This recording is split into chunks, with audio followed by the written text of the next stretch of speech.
কেন আপনারা বাংলাদেশের থেকে দেশে আসেন পাগলের মতন?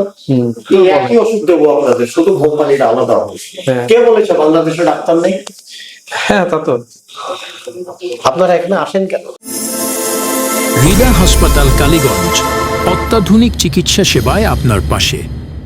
না, আসলে কিন্তু ঠিকই, মানে সব কিছুতে যাওয়ার প্রয়োজন নাই। মানে কিছু জিনিস আছে যে যাইতে হয়, যে আমাদের দেশে নাই, ওদের দেশে গেলে হয়তো আরো ভালো কিছু। কিন্তু ধরেন সিম্পল যেদিন বিধানচন্দ্র গোস্বামী আমাকে বললেন যে আপনার এই ঝেঝির কোনো ওষুধ নেই, আমি বললাম আমি এত কষ্ট করে 3 মাস ধরে যোগাযোগ করে সিরিয়াল লাগায় আপনার কাছে আসলাম, আপনি বিভাগীয় প্রধান, আর আপনি যদি এই কথা বলেন জিজির ওষুধ নাই। না স্যার, আপনি বিশ্বাস করেন, যেদিন ও লোক ওই কথা বলেছে না, আমি এই দ্বিতীয় টাইম ও লোকের কাছে, দ্বিতীয় টাইমে যে প্রেসক্রিপশন দিচ্ছে একটা ওষুধ আর কিনে খাই, মানে মন থেকে আর কি আমি মেনে নিতে পারিনি স্যার, যেটা সত্য কথা। কিন্তু এটা ঠিক যে স্ট্রোকের রোগীর কিন্তু একসময় জিজি বাড়ে বা দুর্বলতা আস্তে আস্তে বয়স গেলে আস্তে আস্তে বাড়তে থাকে। হ্যাঁ, তো এই মানে সে আগে যে বলটা পাইতো সেই বলটা আর কখনো পুনরায় একেবারে পায় না। স্যার আমি সোজাভাবে দাঁড়াতে পারি না, একটা বাচ্চা যদি আমাকে ঠেলা দেয় পড়ে যাচ্ছে। আমি, আমার পরিবেশটা এখন স্যার এরকম। আচ্ছা, এটা অন্য কারণে হতে পারে, এটা শুধু স্ট্রোকের দোষ না, এটা আমি বলতেছি আর কি, যেটা কি কি প্রবলেম সেটা হচ্ছে আপনার যে স্ট্রোক ছিল, সেই স্ট্রোকের পরে আপনি কি আগের মতো পুরো হইতে পারবেন কিনা, সম্ভাবনা কম। এই জন্য এটাকে বলে রেসিডুয়াল ড্যামেজ। রেসিডুয়াল ড্যামেজ মানে কি, যে ও স্ট্রোক যখন হয় তখন কিছু ক্ষতি আপনার সাথে করে দিয়ে যায়, যে মানে আপনি যতই সুস্থ হন না কেন আগের মতো আর হওয়া যাবে না, এরকম একটা সিচুয়েশন হয়ে যায়। আগের মতন দরকার নেই, একটু স্বাভাবিক শক্তি নিয়ে। এই জন্য আমাদের যেটা করতে হবে, যে আমি আগের মতো না হইতে পারি, কিন্তু আমার ডিসেবিলিটি মানে আমার পড়ে যাওয়া কত কমাইতে পারি আমি, যে আমি জানি এমন না হয় যে আমি আমার এক সাইড পড়েই গেল বা আমি বিছানায় পড়ে গেলাম, বা আমি কথাই বলতে পারি না, এগুলো যত কমানো যায় সেটা একটা গুরুত্বপূর্ণ বিষয়। হ্যাঁ স্যার, আমি এই সেজিটা যাতে কমে, আর আমার পেশারটা স্যার, খুব গরিব মানুষ তো স্যার, আয় রোজগার হয় না ভালো, খুব টেনশনে থাকি, রাত্রে ভালো একটা ঘুম হয় না। এখন আমি স্যার 3টে ওষুধ খাই, একটা প্রেশারের বড়ি, বাবা প্রেশারের বড়িটা, আর স্ট্রোকের টেলমি প্রেস খাচ্ছে দেখলাম, টেলমি প্রেস খায় বোধহয়, টেলমি প্রেস 80, আর আরেকটা ওষুধ খাই নিউরোপেন। স্যার মেলাগুলো ওষুধ লিখেছিল, আমার অক্ষমতার কারণে স্যার বুঝতে পারছি, আমি সমস্ত ওষুধগুলো বাদ দিয়ে শুধু ওই প্রেশারের ওষুধটা, গ্যাসের বড়িটা, এটা আর ওই নিউরোপেন শিরার সমস্যার জন্য স্যার। এই যে স্যার যে শিরাটা না, ধরেন আমি বসে আছি, এই যে আমি কোনো দিক নাই, আমি একদিকে অন্য একটা কাজ করতে করতে টাকা আছে, হাত কি একাকে কাঁপে না টাকা কাঁপে না, কিন্তু দেখা যাচ্ছে একটা জগ ধরতে গেছে, একটা গ্লাস ধরতে গেছে, তখন ফোনটা ধরতে গেলেও স্যার ওই কাঁপাটা কাঁপে। কিন্তু ইদানিং স্যার, এর আগে পিছিয়ে এরকম ছিল না। দেখছি আমি ধরলাম, ধরেন একটা মগ, একটা গ্লাস ধরলাম, ওই গ্লাসটা আর কাঁপে না স্যার, ওই ধরার সময় যে একটুখানি সমস্যা, হ্যাঁ, কিন্তু পরে আর কাঁপে না, পরে আর কাঁপে না। তাহলে প্রথম দিকে যাই কাঁপে, পরে আর কাঁপে না, পরে আর কাঁপে না। পরে আর কাঁপে না স্যার। আবার আমি রেস্ট নিচ্ছি, রেস্ট নিলে কি হাত কাঁপে? এটা আমি খেয়াল করলাম যে হাত কাঁপতেছে, এতটা গুরুত্ব আমি কিন্তু খেয়াল করছি, আমি কথা বলতেছি, আমি কিন্তু খেয়াল করছি, যখন সাবকনসিয়াস মাইন্ডে থাকে তখন হাত কিন্তু কাঁপে।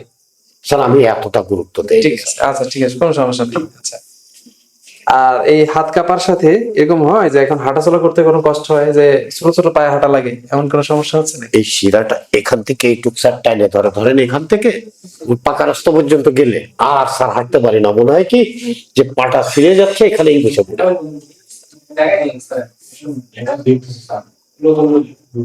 হাঁটতে গেলে মনে হয় পড়ে যাবো, সামনের দিকে পিছনের দিকে পড়ে যাবো। তবে ইদানিং মাসখানেক আগে একটা জ্বর হয়েছিল স্যার, ইদানিং আমি উঠে দাঁড়াই, আপনার সাথে কথা বলছি দাঁড়ায়, হঠাৎ করে চোখ মুখ গুল্লি দিয়ে স্যার আমার কোনো হুঁশ থাকে না, হয় আপনাকে জড়ায় ধরবো, না হয় যে কোনো পরিবেশে হয় সে ধরবে, না হয় পড়ে যাবো, এরকম একটা। আপনি একটু আমার পাশ থেকে হাঁটেন তো, দেখি আমি একটু আপনার হাঁটাটা খেয়াল করি। না, হাঁটে তো পার্কিনসন ডিজিজ মনে হচ্ছে না, এই হলো সমস্যা। প্রেশার কন্ট্রোল হচ্ছে তো? প্রেশার স্যার এই ওষুধ খাওয়ার পরের থেকে আমি স্যার ওই প্রেশার কোনোদিন মাপি না, তবে আমি একটা জিনিস অনুমান করতে পারি স্যার, যে প্রেশারটা যখন বাড়ে আমি পাটা, এই হাতটা নাড়াতে পারি না, এই পাটা মাটিতে শোয়াতে পারি না, তখন আমি বুঝি যে আমার বিপর্যয় প্রেশার আছে। দাদা, এই যে ক্রিয়েটিনিনটা তো অনেক বেশি ছিল, এটা কি পরে চেক করছিলেন নাকি? না, পরে আর চেক করে না স্যার, এই জাস্ট এই 24 সালে পরে না স্যার, এই আবার এই ডায়াবেটিস নাই তো? স্যার না, ছিল না স্যার, ওইটা নেই স্যার আমার। কিডনিটা একটু দেখা যাচ্ছে, তেমন কিছু নাই।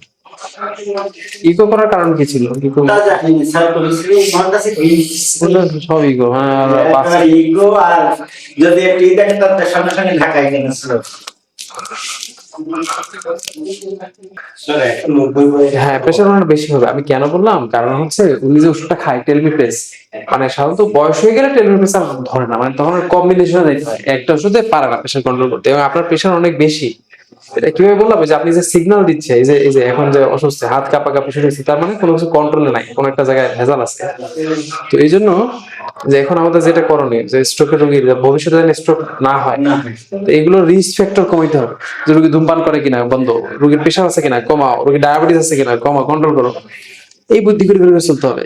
আর রেসিডিউ ড্যামেজ যেটা আছে ফার্দার, ওটা যাতে কম হয়। হ্যাঁ, যেমন অবশ হওয়া বা আমার এক সাইডে ঝিনঝিন করা, এগুলো কমায় আনতে হবে। আমরা দেখবো যে আপনার বল কেমন আছে, আমরা হাতটা মুট করেন জোরে জোরে জোরে। আর এই যা করছেন তাতে আমার হাত, হ্যাঁ আর কত বল দরকার, এটা দাঁড়ান দেখি এবার। হাত মুট কর জোরে জোরে জোরে জোরে, একটু দূর, এটা একটু লুজ থাকে, স্বাভাবিক প্রেশার ইয়ে আছে যেহেতু। হাত আমি সোজা কর, সোজা মুট কর জোরে জোরে মুট কর। আমার হাত উপর চাপ দেন, জোরে চাপ দেন, জোরে ফাইন। এই হাতে চাপ দেন জোরে জোরে, একটু দুর্বল ওটা থেকে, উল্টা চাপ দেন, ওটা চাপ দেন, যথেষ্ট ভালো, চাপ দেন চাপ দেন। হাত এমন করেন, সোজা শক্ত শক্ত শক্ত, আর শক্ত শক্ত রাখেন, শক্ত ফাইন। চাপ দেন, আমার হাতে উপর চাপ দেন, চাপ দেন। এই হাত না ভাঁজ করবেন, ভাঁজ করেন জোরে, ভাঁজ করেন জোরে, ভাঁজ করেন জোরে, ভাঁজ করেন ভাঁজ করেন। হ্যাঁ, এবার আমার ঠেলা দেন জোরে, স্যার দেন দেন সাধারণ। স্যার এই পাটাই কাজ করে না স্যার। তাই না? কি হয় ভাই? এই পাটা খুব দুর্বল ওই পাটা দুর্বল লাগে, তাই না? ওই পায়ের উপরে বল দিয়ে যে কাজ করবেন, ওই শক্তিটা পাচ্ছেন না। স্যার, হাঁটতেও পারি না স্যার। হ্যাঁ। আর এই পাটায় যদি একটু নিশ্চয়ই। বল শক্তিটা বেশি পেতো, তাহলে মনে হয় স্যার এখনো কিছু ইমপ্রুভ করতে পারতাম স্যার। তখন মনে হতো যে না, আমার পায়ে একটু বল আছে।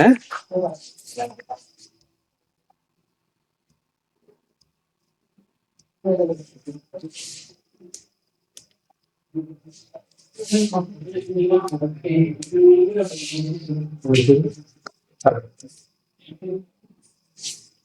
নরম, নরম, নরম।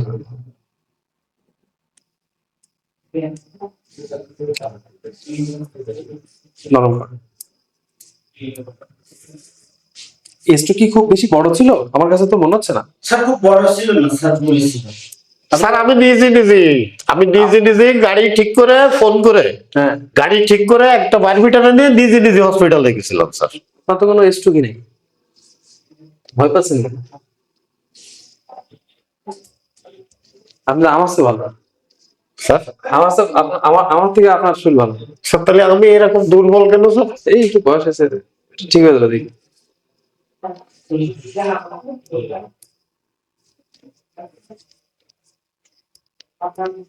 পায়ে একটু বল কম পাওয়া যায় না? স্যার কোন পায়ে বল কম লাগে? এই পাটা কি দেখি, দুই পা উঁচু করেন একসাথে, একসাথে সুন্দর নামাই দেন। এবার উঁচু করেন, ফাইন। এই যে আমার এটার উপরে চাপ দিবেন, জোরে চাপ দেন, জোরে উল্টা উল্টা চাপ দেন, চাপ দেন, চাপ দেন, উল্টা চাপ দেন।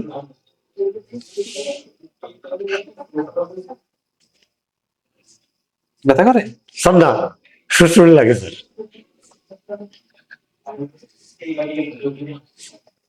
না, stroke।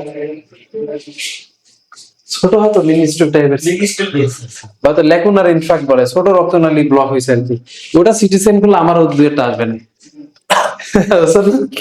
এই যখন জানছেন যে আমার ব্লক আছে, এরপর দেখে আমার স্ট্রোক। আজকে বলি বাবা, দাদা যে ডাক্তারের কাছে নিয়ে গেছিল না, ওই দেখো স্যারের একটা হাতুর দেখেছ, আমাকে ট্রিটমেন্ট করেছিল, এই জায়গায় দুটো বাড়ি দিয়েছিল আর এই জায়গায় দুটো বাড়ি দিয়েছিল ইন্ডিয়ায়। স্যার। তা আমি মেজদারে বেরোয় এসে বললাম, নিয়ে গেলে একজন এমবিবিএস ডাক্তারের কাছে 800 টাকা ইন্ডিয়ান টাকার ফি, আমার হাতুর দিয়ে বেরোলো। তার কাছে বাড়ির কথা প্রশ্ন জায়গায় চুপ করে থাকতো। স্যার আজকে আপনার ট্রিটমেন্টটা পছন্দ হল স্যার, বহু ডাক্তার দেখাইছে স্যার।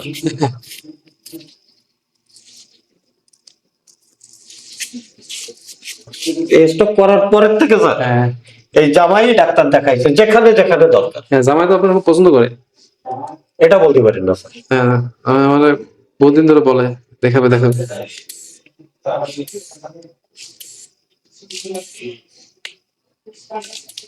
প্রেশারটা যে কন্ট্রোল করা লাগবেই, অনেক প্রেশার।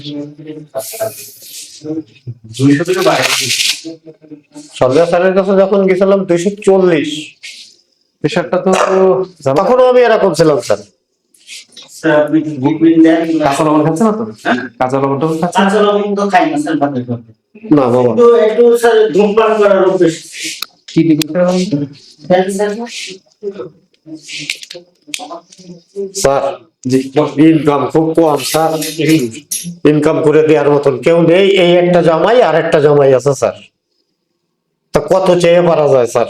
ওষুধটা ঠিক সেই কায়দা লিখবেন যাতে আমার না। সামর্থ্য কুলোয় স্যার। আর আপনার ওষুধ কিন্তু সরকারি সাপ্লাই আছে, প্রেশারের ওষুধটা বাদে। স্টকের ওষুধটা সরকারি ভাবে তুলে নেবেন, উপজেলা স্বাস্থ্য কমপ্লেক্স থেকে তোলা যায়। ওই মাসে মাসে তুলে নেবেন। তো কিনবেন কেন? ওই তো supply আছে। সরকারি হাসপাতাল কোথায়? নড়াই সরকারি হাসপাতাল। তো নড়াইল থেকে তুলে নেবেন, সব জায়গায় আছে। আমার এখানে থাকলে ওখানে থাকবে না কেন? এটা পদ্ধতি কি স্যার? এটা এখন কি দুর্বলতা লাগে মেনলি?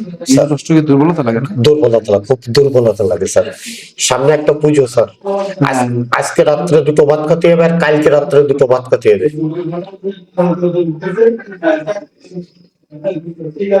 শরীরটা অত্যন্ত দুর্বল স্যার। সবসময় দুর্বল লাগে না? স্যার, শুয়ে থাকতে বললে ভালো হয়, কোনো লোকজনের সাথে কথাবার্তা বলা, কোনো বাচ্চা কাচ্চা স্যার কোনো আওয়াজ কানে আসা, এটা খুব বিরক্তকর মনে হয়। ওইরকম ঘুম ক্লিয়ার হয় না?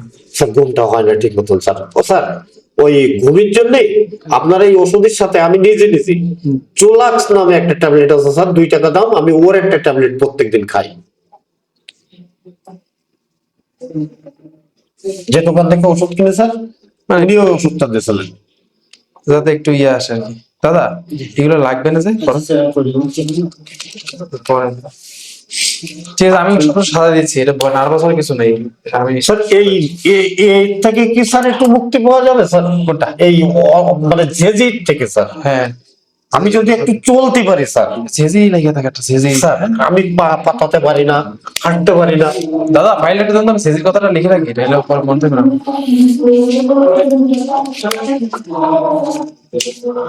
আমার যদি জেজিটা কম হয় স্যার, আপনি যে ওষুধই লেখেন না কেন আমার তা কিনে খাওয়ার মতন শক্তি আছে স্যার। না, কিন্তু এই জেজির জন্য আমি চলতে পারি না কোথাও। বুঝতে পারছি, সেজে বেশি পেন দিবি।